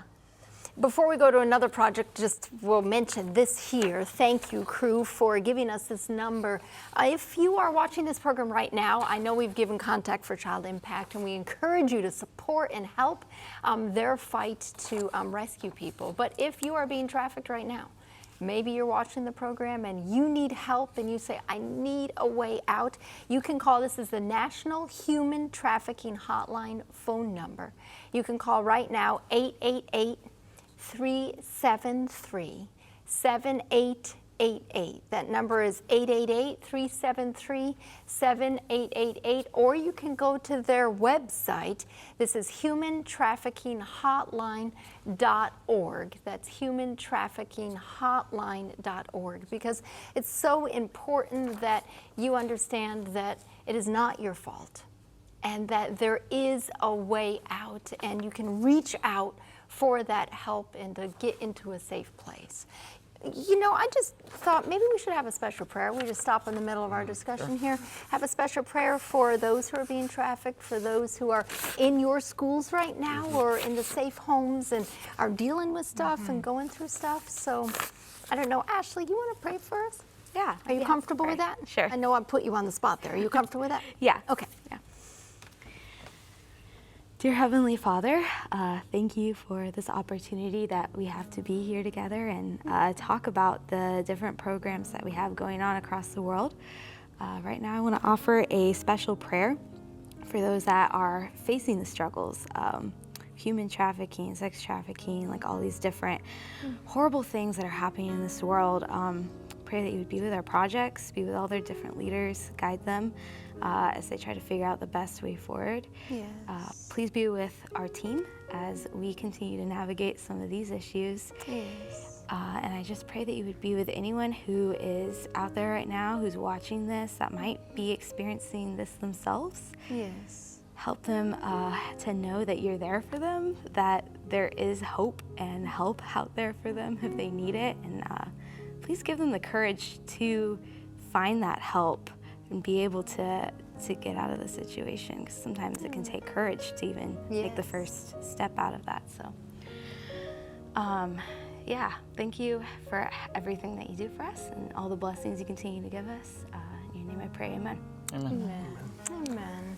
Let's talk a little more about is it June 30 or July 30? July 30. July 30. So I know you all put together a special video that churches can show. So this is not just opportunity for you tonight to become involved financially or to sponsor children or to help any of these projects with Operation Child Rescue, but also if you are a church member, specifically the Seventh-day Adventist Church, or maybe even you might connect it with other churches, I don't know. So any denomination, any church that you're watching right now, and you say that you want to receive these videos, tell us about the videos and what you do with all that. Sure. First of all, we have this year introduced a 5-minute video for local churches to be shown once a month. And we have a variety of our projects that are featured in those videos. But by contacting our office, you can ask to receive those videos. And so we already have one ready for January, February, March. They're already up. We have a link that you just click on and get those videos. And we really make it very appropriate for a church service, because the video simply ends by saying, "Bring hope to a child," and it gives our organization's name. So we're not making big appeals for finances or anything like this. So it's really raising awareness and giving people individuals an exposure to some of the needs that are present in the world we live in. But especially on July 30, we have a video that we prepare focused on human trafficking. And Sabbath this year is on July 29. This previous year it was July 30, so that was quite a nice time to launch this initiative. But we raise a lot of awareness. We have a magazine that we produce that specifically will highlight all the all of the projects we're involved in, and we will provide that for churches to hand out along with this special video. And we just think it's time particularly the Seventh-day Adventist Church, that we give attention to this topic. We're certainly leading the way, and we can put our projects all on one sheet back in front, and there needs to be much more that's done. This is not enough. This is a drop in the bucket, and so we want to do more. And so we need help to do that. And there's two ways to do that. One is to support Operation Child Rescue financially. We would love to have donors that say, hey, every month I want to give to that project, or I would like to provide some kind of an amount every year that you can count on, that you can make sure you do these projects. But I always tell people that another way to help is through influence. And if you're a local church member and you have the influence that you can get a 5-minute video shown every month at your church, or that you can get this July 30 video shown, and then hand magazines out, there are people that will hear about it that will say, yeah, I do have the resources to help open a new project or to help support on an ongoing basis. So we would love to hear from individuals in terms of being able to share those videos. How do they contact you if they say, hey, I'm in my local church and I want to share the video or get the magazines? How do they contact? Yes, so they can just contact our office, call our office, or send an email and just say, we'd like to receive the videos to share in a local church. And we will nurture that friendship and relationship with an individual. We'll call them an ambassador for Child Impact. And we will be in regular contact and let those individuals know when the next video comes out and make sure they have those resources that they want to share. Amen. I know people are listening on radio as well, so let's actually give that so if someone is not watching, they can hear that. It was help@childimpact.org. help@childimpact.org, or that phone number, if you could switch that again, it's 423-910-0667. That's 423-910-0667. And Tom, that's a great way for people to be involved in churches, but what's another initiative you've been working on with maybe some doctor's offices, clinics, people with businesses? Sure. Yeah, again, that's an influence point of view. We kind of piloted in our local community. This same board member that went over to visit the project that wants to adopt these kids said, look, we have a dental office. We can put magazines out in our office. And they were all gone. I mean, people took them just, coming to the office there. And they said, well, we had some in Spanish, so those ones went as well. And so they get a supply. We do 5 magazines a year. They're beautifully done. The individual that does that's our videographer, and he's been featured in National Geographic, by National Geographic. So the photos are spectacular, but the stories are where the power's at. And if we can get those into the hands of individuals, people feel compelled that they want to be a part of this. And so that's a big way to help as well, with just using influence. I think I want to mention, Jill, really, we are hoping, because when we take on 14, 15 projects, it's not just, these are projects for 2023. Those same 14 projects are projects for 2024, 2025. We keep going, right? You were asking, what do we do? We can't leave these kids hanging. We can't leave them without a path to a bright future. And so we would love, if there were some large donors that would say, hey, we would like to put this much in every year that you can count on, so these projects are covered. Because really, with sponsorship, every month the sponsor sends the resources. With Operation Child Rescue, it's different. It's whatever's raised is what we can do. And so if we knew that we had a certain amount of resources that we could count on every year, it gives us confidence to go out and start new projects, because we don't know if we can until the funds come in. So that would be a tremendous blessing to us if a few people would step forward that way. Yeah, I'm sure I'm like everyone else. We think, oh, if I had lived during the Civil War era, prior to the Civil War, and I lived in the North, I'd be Harriet Tubman. I'd be involved in the, Underground Railroad, and I wouldn't be just, calmly, or if I lived when Wilbur Wilberforce, I would refuse to drink sugar because, you know what I'm saying? We think that this would be our action because we're looking back, but what are we doing now? And I just feel like I'm just convicted that probably for too long and again, I've seen myself, I'm the Good Samaritan, or I'm the victim. No, you're so busy, you're too busy to take care of. And how can we not do something, right? How can we not do something? Whether it's donating, whatever it is, that monthly sum, that hotline number that you gave too, I think that's important for everyone to have in their phone, because this stuff is happening Yep. underneath our noses and we don't know it. Yep. But if we're intentional and praying, like, Holy Spirit, please impress me. If there's something that I feel uncomfortable around or I notice something, I can call that 1-800 number and say, hey, I've noticed at this address and I don't feel comfortable with it, and you have someone to tell, right? We can be eyes and ears.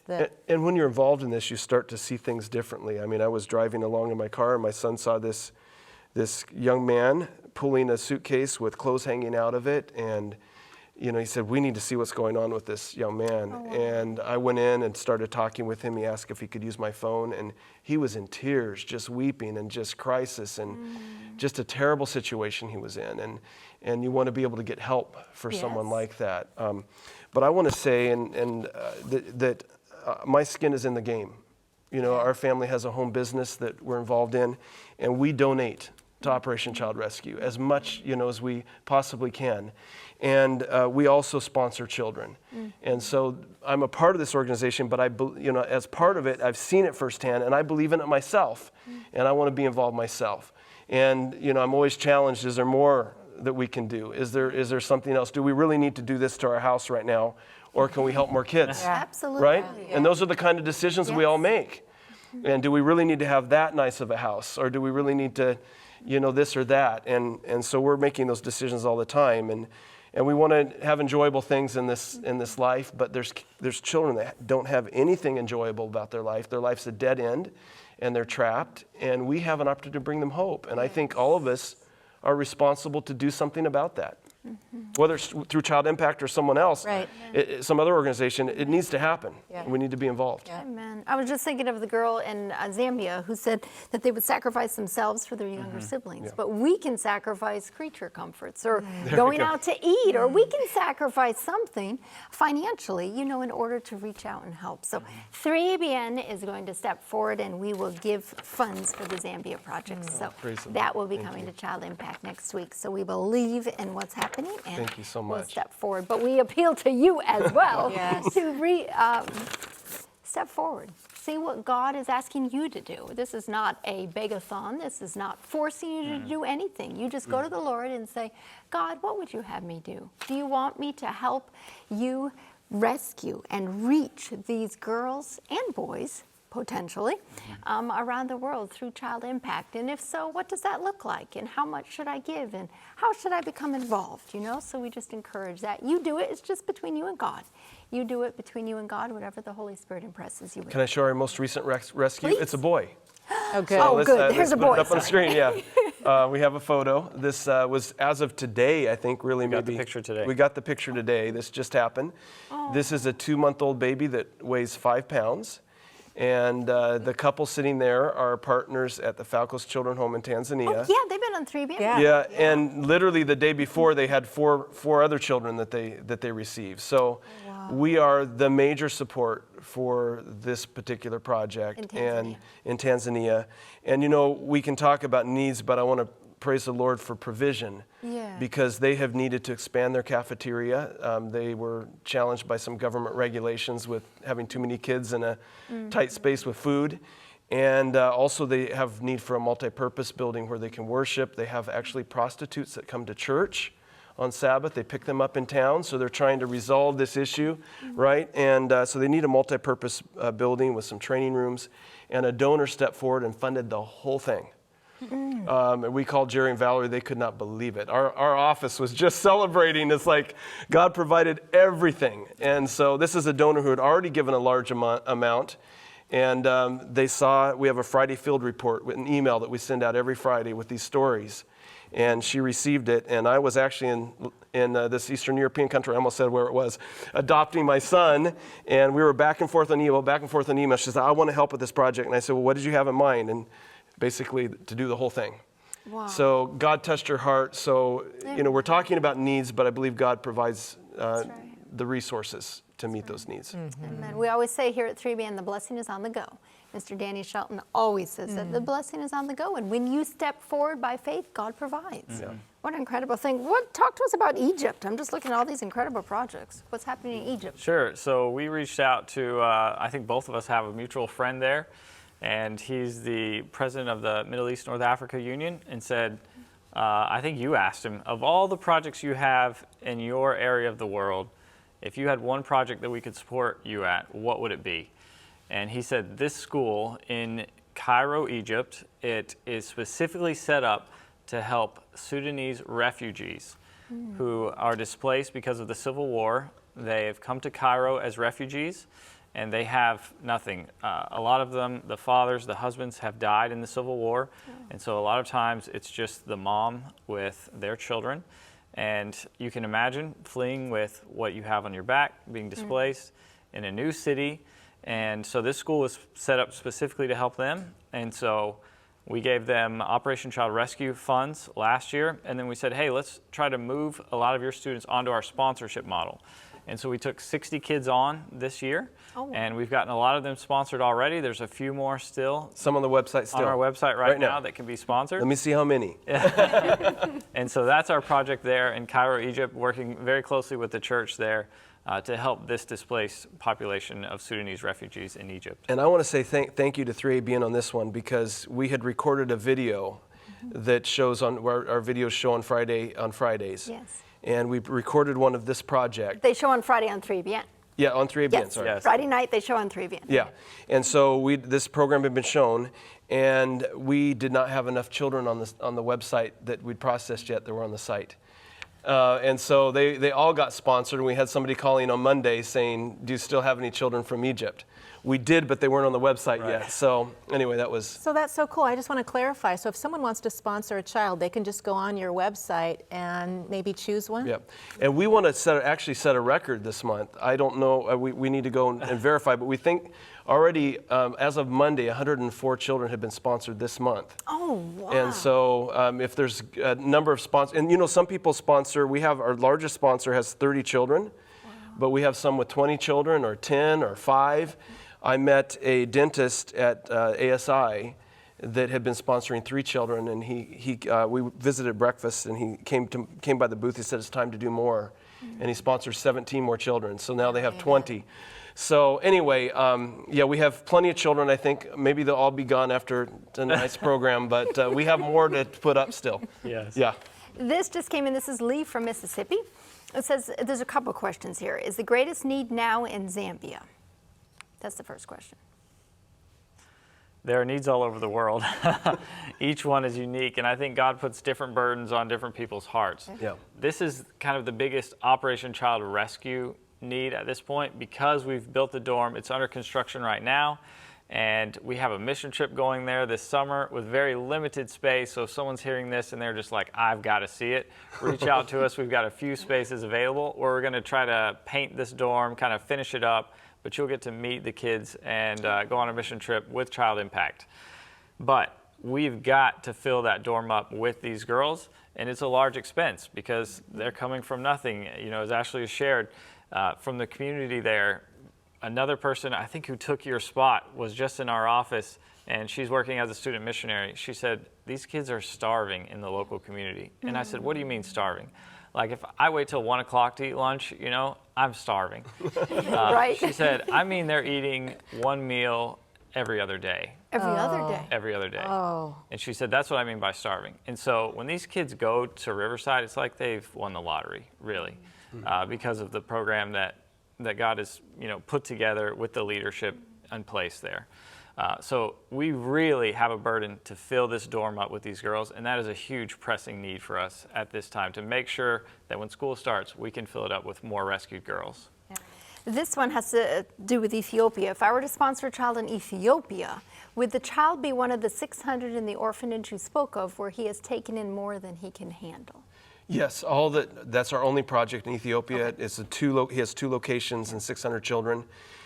We have a plan already to sponsor over 100 of them, but even Jason and I were talking and saying, because he has no resources and no support virtually, we'd love to get as many of those kids in that school sponsored as possible. Yeah. So it's a matter of processing the applications and the photos, and we have quite a high-touch interaction with the sponsor, with them and the child as possible.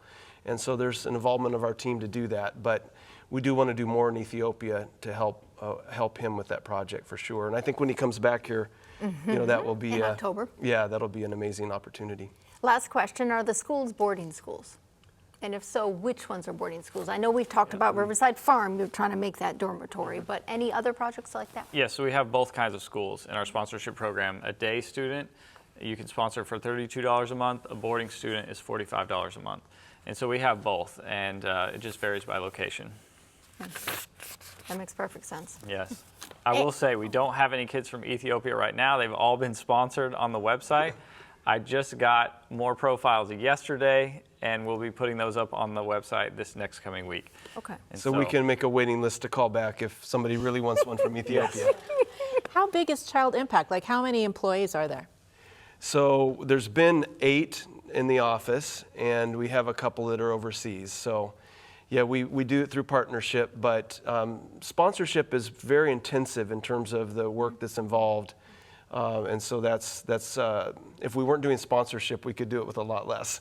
But it's a meaningful process that really makes all the difference for these kids to be able to be in the sponsorship program. So it's important to run that, and it takes quite a few people to make that happen. Yeah, absolutely. Who's sending you these names then, like on location? Who sends you, oh, here's more kids? Mm-hmm. So it'll be our partner in the country. So we have different organizations that we work with. They'll either be an NGO that we've set up in the country. It could be a church office in Bangladesh. There's actually under the union, there's a sponsorship kind of department like women's ministries, men's ministries. There's a sponsorship department. So we work through them in Bangladesh. And then in the African countries, we work directly with the schools. And so I say, hey, we'll take 100 kids from you. And so then they'll send me all the profiles and we'll get them uploaded on the website.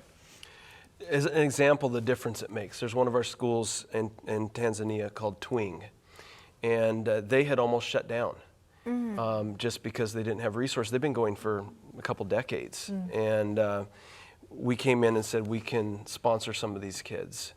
And I have kind of a family history with the missionary from that particular location used to come to my home, and my dad would make donations to their projects there. And then he'd go around and help her find donors in the area around Walla Walla where I grew up. But we came in and began sponsoring kids, and we will be traveling there to help them. They have some needs with infrastructure and so on as well. So we want to assess what best we can do to support them. But it brings stability to these schools and to these projects because they know every month a sponsor's giving a donation, and that enables these kids to go to school. They have consistent funding. Yes. Exactly. You talked about it being a high-touch program as far as the sponsorship. So say I were to sponsor someone, which I already did, but when you sponsor, you can communicate with the child? How does that work? How do the letters go back and forth, or the gifts, how does that work? We both met our child, so it can really be high touch. And we gave each other high fives and all that fun stuff. But Jason oversees that, so maybe you want to share. Sure, so when you sign up, you get a picture of your child, you get a letter from your child, and you have the opportunity to write back to them. So that letter would come to us, we could scan it in, send it directly to our field partner, and they can get it to the child. So it'll be actually your letter, it's not, some made up thing. And then during Christmas, like I said, we have a special gift fund for every kid in our sponsorship program. So you get a picture of your kid with the gift, they'll write you a Christmas letter at that time, and then you get to see grades. So they will actually send us directly from the school their progress report, and then you'll get to see that they're actually in school, they're making good grades. We have someone check on them twice a year. When school starts, we make sure that they came back to school, they're still in the sponsorship program, and then once throughout the year to make sure, kind of like second semester, that they're still going to school. And so there's lots of opportunities to interact with them, and then at the beginning of every school year, we take a new picture of the child so you can see kind of their growth and development along the way, and you can see, yeah, this is a real kid who I'm making a difference in their life. Amen. That's beautiful. I think we might have time if we do quickly. One more project. What about Kenya? What's happening in Kenya? You want to go for that one? So we have 2 projects there. Okay. We have a school that we sponsor kids at called Kingsway, and we've got about 50 kids that we sponsor from Kingsway. But then the really interesting kind of Operation Child Rescue project is one that is run phenomenally by a partner we have there. She's been doing this for a long time. She grew up as a missionary child in Kenya, and this addresses the issue of what's called FGM, or female genital mutilation. This is a problem in Kenya, and they work with social services who identify children where there's been a court case where it's not legal there, but it's still happening, kind of out in the bush, and then social services will refer these girls to this home where they can grow up in a very safe environment. And so we support that safe house there in Kenya. So it's really a heavy topic, but they've created this oasis in Kenya and are doing just a phenomenal job caring for the girls there who've been subjected to this. Social workers, counselors, there's a lot of involvement there to give them the necessary support systems to heal. So they're on the website too. They can be sponsored, or is this? It's an Operation Child Rescue project. Yes. Yeah, Okay. but we don't have a school attached to that project. Yeah. Okay. But you can go, say you go to your website, childimpact.org. If you go to that website, could you say, yes, I want to just support the project in Kenya without like sponsoring a child? Yeah, we have the umbrella of Operation Child Rescue covers all the projects we've talked about. Thank you. And so that's the most effective way to do that, because we're adding new projects as we go along. In fact, we met with a donor today that had a passion for the project in Colombia, but he said he's happy for the funds he gave to support anything related to Operation Child Rescue. Amen. Yeah. We're almost at the end of the 2 hours. I can't believe how quickly it goes. Let's just go around the circle and we'll get some closing thoughts. Just whatever's on your heart, whatever you Sure. want to share. It can be about one of the projects or about something else. And Jason, we'll start with you and just go around the circle. Yeah, so I was thinking, and I feel like you kind of alluded to this earlier, Risë, with, there's 50 million children and adults in modern day slavery. The number is so huge, it's like, what can I do? But if you can get involved in the life of one person, that person's whole life will be changed forever to free that person from slavery. And so what is the one thing, that people can do to get involved? I think there are some ways that you can get involved through Child Impact, financially. You could go on a mission trip. But there are other ways in our daily life where you could get involved. And one of those is, do you know where your clothes were made? Do you know where your food came from? Buying fair trade, looking for ethically sourced goods for your home. That's one way that with your purchasing power, you're making a decision on where you're getting powerful. things. Yes. The second thing is, I met with a police officer once who operated a safe home for girls, and she said these girls see the lifestyle of people in the West on social media, and for a 14, 15-year-old girl who wants that lifestyle, the only way that she knows how to get that kind of money as a child is to sell herself.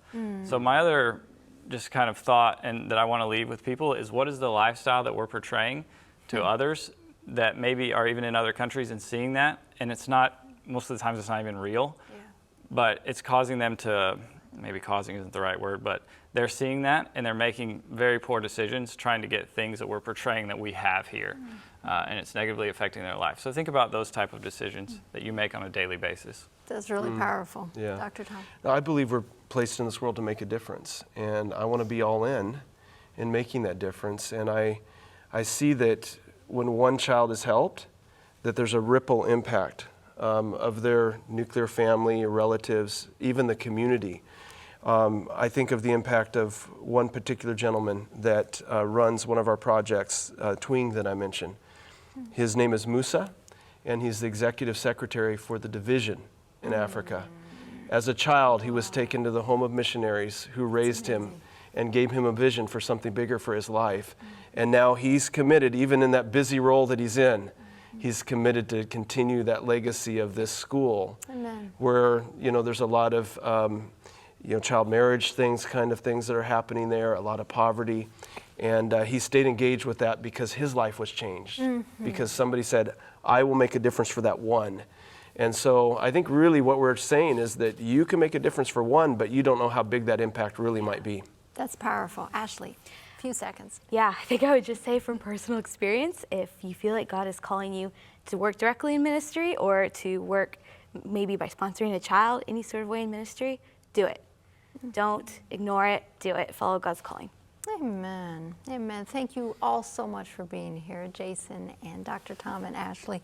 We believe in the ministry of Child Impact and super excited about how you are pushing back the darkness and helping. Risë, you have a closing thought or something on your heart. I was just thinking about Isaiah 58 and how the promise is that when we do liberate the captives, it's going to be like a well of water springing up. God's going to bless us. If we give, he's going to keep giving to us so that we can keep, helping with the problem. And if our Christianity isn't practical, it's worthless, right? So that's what Isaiah 58 was just communicating to me right now. Just like, no, do this and God's going to bless you. Amen. That's powerful. Thank you for being here tonight with me, sis. It was fun. I know she's got to fly out early tomorrow morning, so pray for the Raffertys as they head back. But thank you for being here. And thank you for being intentional about reaching out and being the hands and feet of Jesus. Whatever God calls you to do in your neighborhood, with your family, in your community, get out and do that. And God bless you.